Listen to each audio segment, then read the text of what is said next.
Christmas cheer is lighting up Eastern Visayas as local government units open Christmas villages in public plazas, turning these spaces into festive wonderlands that attract both locals and tourists. Philippine Information Agency Eastern Visayas, Alet Reyes, has the full report.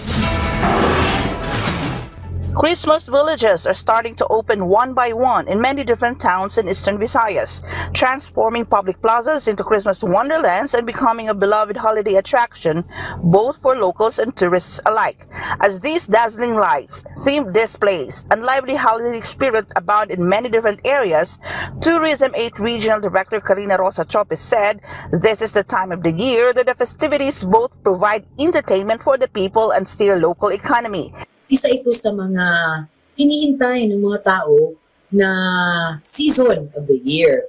Kasi nagiging tradisyon na rin natin na tuwing Pasko, namamasyal tayo, pumupunta tayo sa iba't ibang bayan, tinitingnan natin kung gaano ka ganda at kasaya yung celebration nila doon.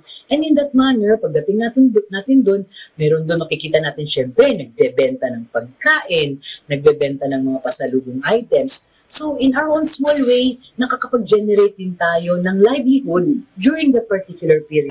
In light of President Ferdinand R. Marcos Jr.'s earlier pronouncement to tone down this year's Christmas celebration to sympathize with those affected by the recent typhoon, Director Chopes said the LGUs in the region have managed to strategize their efforts to make this Christmas wonders still colorful and attractive. From the Philippine Information Agency, Eastern Visayas, Alet Reyes, Balitang Pambansa.